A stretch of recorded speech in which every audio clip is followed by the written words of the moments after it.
अमरावती शहरात भोंदूबाबा प्रकरणावरून महिला काँग्रेस आक्रमक झाल्याचे पाहायला मिळाले। तथाकथित स्वयंघोषित बाबा कॅप्टन अशोक खरात आणि रुपाली चाकणकर यांच्या विरोधात महिला काँग्रेसने जोरदार आंदोलन छेडले। 23 मार्च रोजी जिल्हाधिकारी कार्यालयासमोर आंदोलन करीत संबंधितांवर तत्काळ कारवाई करण्याची यावेळी मागणी करण्यात आली। अमरावती शहर महिला काँग्रेसच्या अध्यक्षा जयश्री वानखडे यांच्या नेतृत्वात हे आंदोलन पार पडले। आंदोलन दरम्यान कार्यकर्त्यांनी जोरदार घोषणाबाजी करीत चप्पल मारो आंदोलन केले। अशोक खरात आणि रुपाली चाकणकर यांच्या पोस्टरवर चप्पल मारून संताप व्यक्त करण्यात आला। या प्रकरणात फसवणूक आणि ब्लॅकमेलिंगचे गंभीर आरोप असल्याचा दावा आंदोलकांनी केला आहे। फक्त राजीनामा पुरेसा नसून संबंधितांवर गुन्हे दाखल करून तत्काळ अटक करण्यात यावी अशी मागणी करण्यात आली। या प्रकरणाची सखोल चौकशी करून किती महिलांची फसवणूक झाली याचा तपास व्हावा आणि पीडितांना न्याय मिळावा अशी मागणी सुद्धा महिला काँग्रेसच्या वतीने करण्यात आली। सध्या या आंदोलनामुळे अमरावती शहरात राजकीय वातावरण तापले असून प्रशासन काय भूमिका घेणार याकडे सर्वांचे आता लक्ष लागले आहे। भोंदूबाबा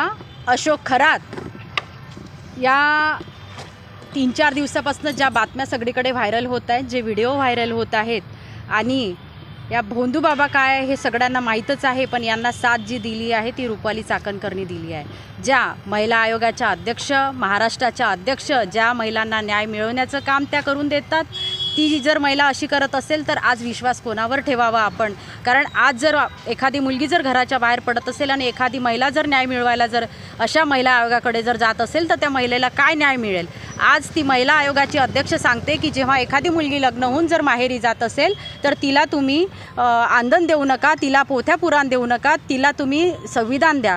फुले शाहू आंबेडकरांचं तुम्ही जे विचार आहे ते त्या लोकांना सांगतात, पण त्यांनी स्वतःमध्ये काय त्या गोष्टीचं परिवर्तन आणि काय बदल केला हे त्यांनी स्वतः विचारात घ्यावं। याची सर्वात मोठी विशेष म्हणजे याआधी जवळपास 2 महिन्याआधी ही कंप्लेंट मुख्यमंत्र्यांकडे पण गेली होती, पण त्यांनी काहीच केलं नाही। अजितदादा असताना पण आम्ही अनेक निवेदनं, अनेक आंदोलनं आम्ही केली, कारण आतापर्यंत महाराष्ट्रामध्ये अशा अनेक केसेस झाल्या की मला तरी वाटते की महिला आयोगाच्या अध्यक्ष असताना त्यांनी आतापर्यंत काय केलं, कुठल्या महिलेला त्यांनी न्याय मिळवून दिला हे तरी मी पत्रकार बंधूंना विशेष करून विचारेल की त्यांनी याचा तरी शोध घ्या तुम्ही। आतापर्यंत त्यांनी एक तरी केस त्यांनी बाहेर काढली आहे का? परंतु आज जेव्हा तुम्हाला सगळ्यांना माहीत आहे वैशाली विघ्नेचं प्रकरण जेव्हा झालं होतं तेव्हा पण आम्ही खूप मोठं आंदोलन केलं होतं, तेव्हा त्या विषयावर पण त्यांनी बोलल्या नव्हत्या, तेव्हा पण आम्ही राजीनामा मागितला होता। पण आज जेव्हा ही अशी वेळ आली की त्यांना स्वतःहून राजीनामा पवार मॅडमकडे द्यावा लागला, म्हणजे त्या प्रवृत्त झाल्या, मुख्यमंत्र्यांनी त्यांचा राजीनामा स्वीकारला, म्हणजे अशी वेळ आली।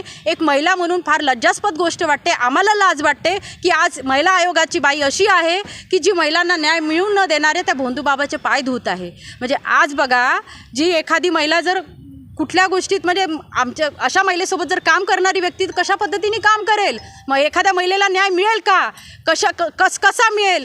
आम्हाला म्हणजे फार मोठं हे वाटत आहे की अशा अनेक प्रकारे व्हिडिओ व्हायरल होऊन राहिले, अनेक गोष्टी व्हायरल होऊन राहिल्या, जवळपास यामध्ये मंत्र्यांचा पण सहभाग आहे असं पण आम्हाला माहिती पडलं। मी म्हणतो की त्यांना तर तुम्ही त्यांच्यासह अनेक मंत्री त्यांच्यासोबत आहे, यांनाही तुम्ही अटक करा आणि यांनाही शिक्षा द्या। जोपर्यंत अशा महिलांना शिक्षा दिल्या जाणार नाही, अशा महिलांना कठोर शिक्षा व्हायला पाहिजे, कारण महिलांना न्याय मिळणाऱ्या महिलांचं न्यायाची बाजू मांडणारी महिला जर असं करू शकते तर अशा अनेक महिला आहेत की त्या पुढच्या दृष्टिकोनातून या गोष्टीचाही विचार करायला लागेल की महिला आयोगाची अध्यक्ष कशी असली पाहिजे, कारण फार मोठी जबाबदारीनी शासन आणि प्रशासन वागलेलं नाही आहे, कारण त्यांची सत्ता आहे, सत्तेत असणाऱ्या लोकांनी पूर्णपणे त्यांना पाठबळ दिल्यामुळे त्यांनी पुरेपूर त्या गोष्टीचा फायदा घेऊन आज त्यांना त्या गोष्टीचा स्वतःहून त्यांना राजीनामा द्यावा लागेल।